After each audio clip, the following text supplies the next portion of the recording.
Hello, welcome back to the Art Channel with myself, Grace Adam, and my colleague Joshua White. This week we're at the Serpentine Gallery in London, where we're looking at Grayson Perry's exhibition, the most popular art exhibition ever.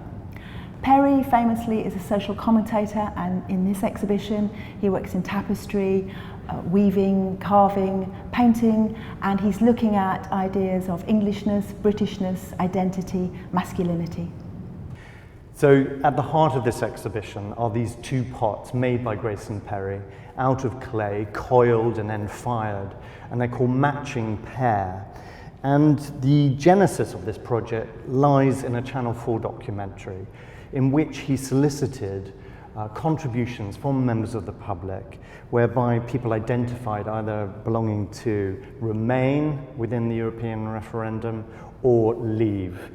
And he's able to choose about 10, 12 individuals who have this sort of tribal connection to either campaign, either either side of that very divisive and rather kind of heated campaign. And the result are these two extraordinary pots, which represent a cross-section of British life, of these individuals, and the way in which they sort of identify with particular experiences, with brands, with tattoos, images that they've sent in to Grayson, and which he selected to then transfer to the pots. I think Perry did say that he was quite nervous as an artist who's usually completely in control of the process, the aesthetic, the object. He was nervous about inviting other people, maybe amateurs, maybe other artists, to get involved in how something would look visually. And so he had to kind of embrace that process of inviting that aesthetic. And as usual, he's made this kind of beautiful collage.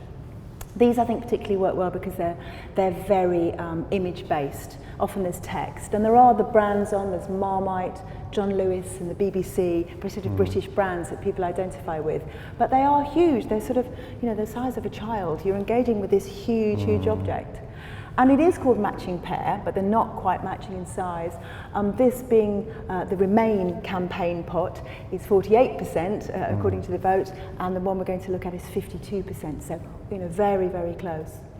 I mean, the pots invite you to totally circumnavigate them, don't they? And he is really sort of trying to connect to these people. He doesn't meet them before he makes the pot. At the end of the program, they arrive and identify themselves on the surface here.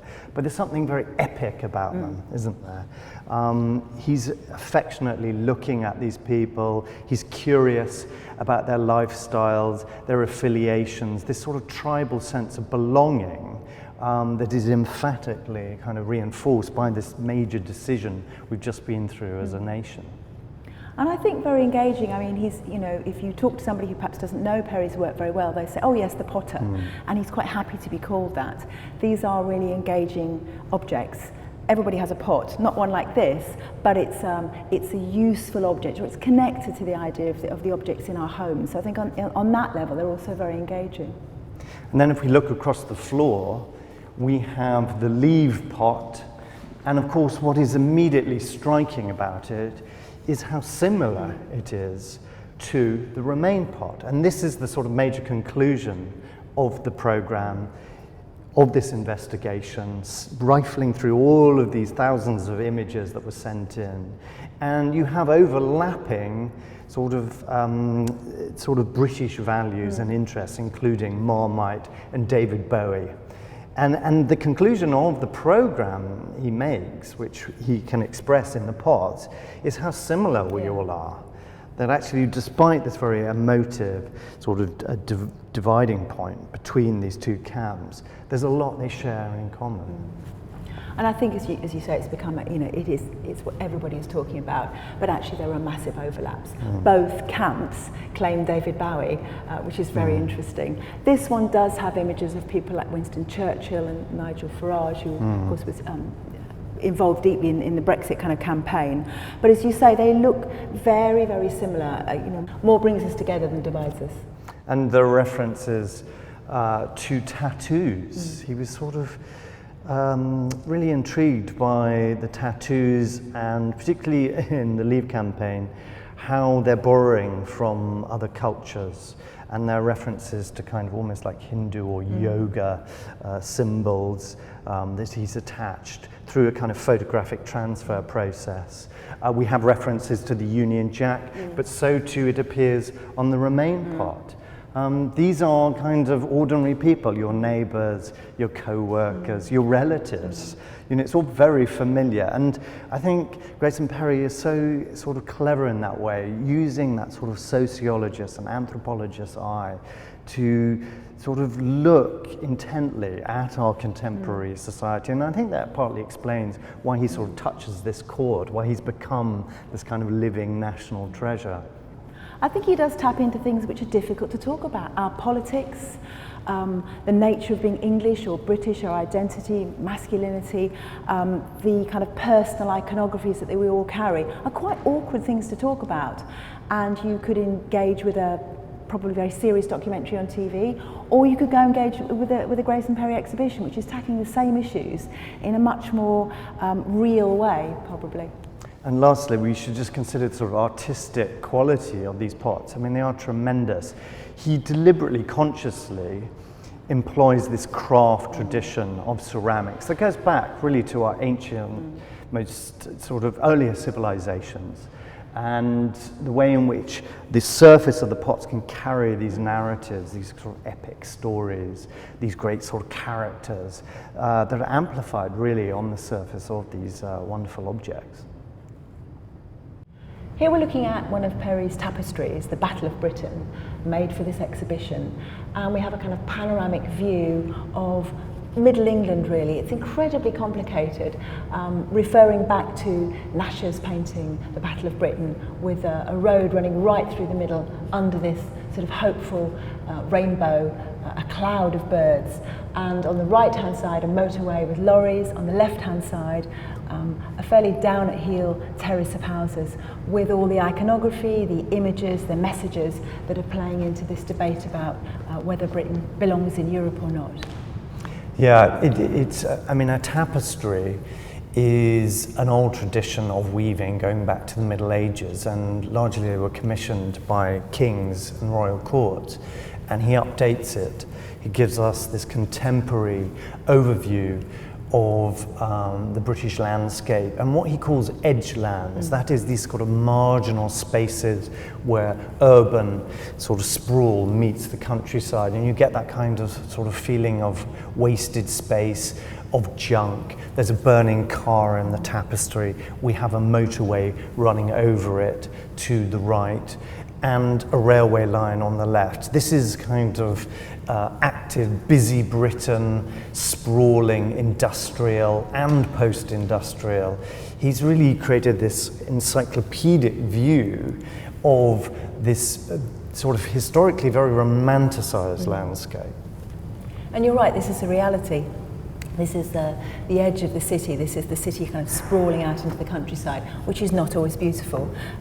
It definitely is a good reflection of what's going on. And the things that we've built, there are wind turbines, there are factories, there are farms. Interestingly, on the motorway, lorries are speeding along to a sign that says Eurotunnel next exit, with black smoke billowing across it. And it's a kind of, you know, it's a disparate, grubby landscape, and that is the reality of where lots of us live. It also illustrates the way in which many of us just sort of move through these places, either by road or by rail. In America, they have a phrase, flyover country, which explains a kind of the way in which the political establishment perhaps overlooks these simmering discontents. And this is what Grayson Perry is investigating in his Channel 4 documentary. Why was the Brexit vote successful? But at the same time, we have this notion of idealism, because the rainbow and that notion of a pot of gold at the end of it represents hope, doesn't it? That we all have these rainbows we carry in our heads. And how do we find that pot of gold at the end of the rainbow? It's an aspiration, even though, of course, the gritty reality of life is quite challenging and confronting. I think this is very beautiful actually, despite or maybe because of its subject matter. It's like a drawing. I really like the quality of the way it's been put together, the weaving, the kind of wobbly lines. I think it doesn't pretend to be a beautiful landscape, beautifully made, but I think it's put together. It's very, very lovely. This is my favourite piece in the whole show, and it just makes me smile. I find it very humorous, but at the same time, in that characteristic fashion of Grayson Perry, it's very serious too.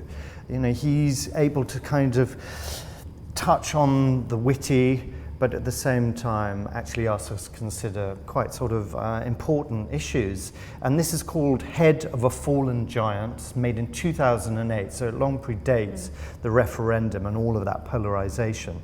But what we have is a bronze head that looks almost like a sort of tribal fetish figure. It's a human skull. And if you look closely, you can start to pick out references to emblems of British life and British nationality. Starting with the Union Jack, we've got a reference to Buckingham Palace at the back and the Royal Crown. And so it's sort of, and down here we have Big Ben. So it's sort of rich in all of these historical allusions. It is a wonderful object, isn't it? I mean, skulls do something to humans when they look at them. It's very visceral, it's very ancient. It's 2 or 3 times the size of my skull. And I think it refers to the idea of empire, Britishness. I think Perry said that he wanted it to look as if it had been sort of dragged up from the bottom of the sea. It refers to a time when we were sort of great naval nation. And yet it is made or cast from very kitsch, tourist, tatty objects you can buy for £1 in the middle of London. So it appears to have these nails forced into it, and as you say, lots and lots of references to all the kind of things that identify us as British. So bottle tops, CND, there's a little image of Tower Bridge above the teeth kind of snarling at us. But it's very, it's quite frightening and it's fun, and that's what he does. When he does it really well, I think. Well, he's thinking about how we invest all of this kind of emotional sentiment and nostalgia in these signs and copies, for example, of Big Ben, you know, that reassurance of British history, but at the same time, a disconnection with the reality of kind of the modern world, that perhaps we're clinging to the past rather than kind of adapting to the future.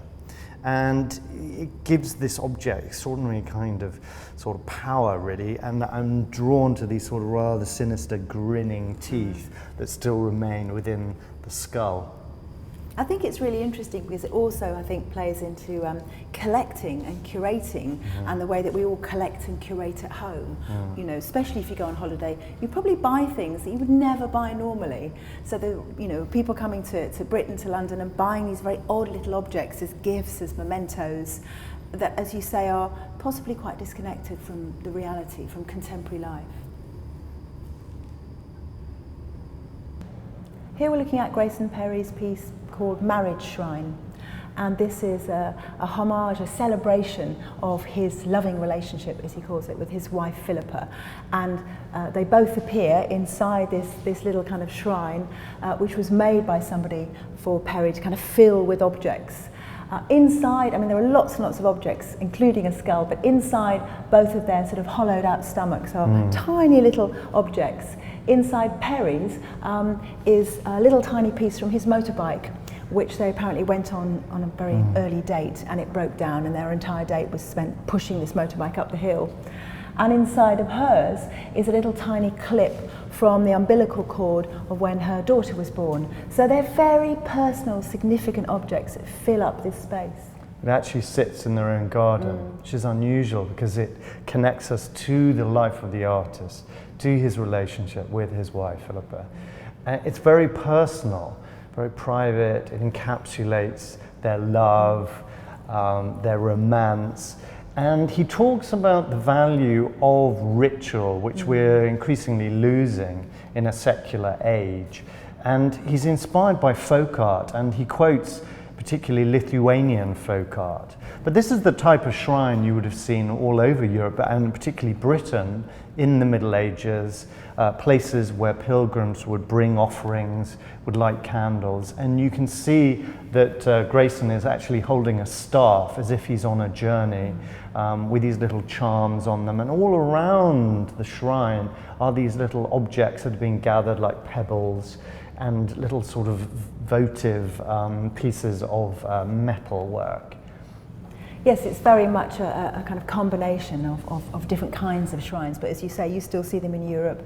Occasionally you see stones left on graves or stones left as markers, and horseshoes hanging up, I suppose, to bring good luck. So it's a real mixture, and it kind of invites you to leave things. And I think it's absolutely lovely, actually. It's very beautiful because it is about their relationship, about celebrating that, and the fact that it is in their garden for them to enjoy every day. It's fabulous. And it's both pagan and Christian. There's a crucifix above their head within the shrine.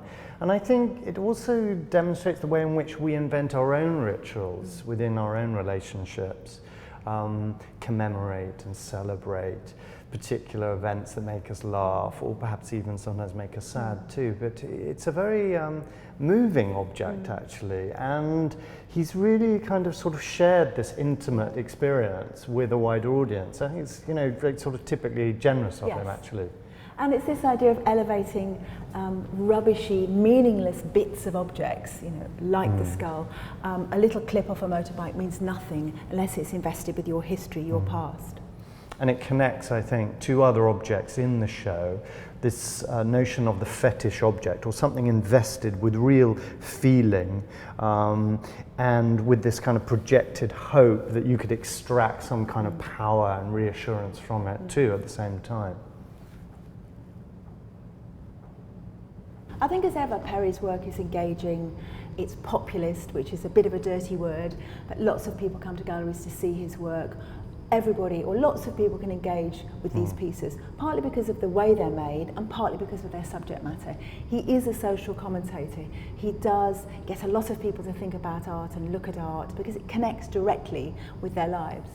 He says that he wants to be both popular and serious. Why can't art cover both bases?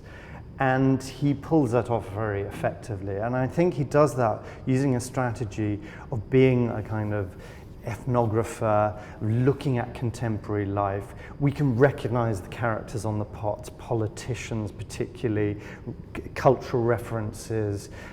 We've seen how Brexit forms the heart of this exhibition.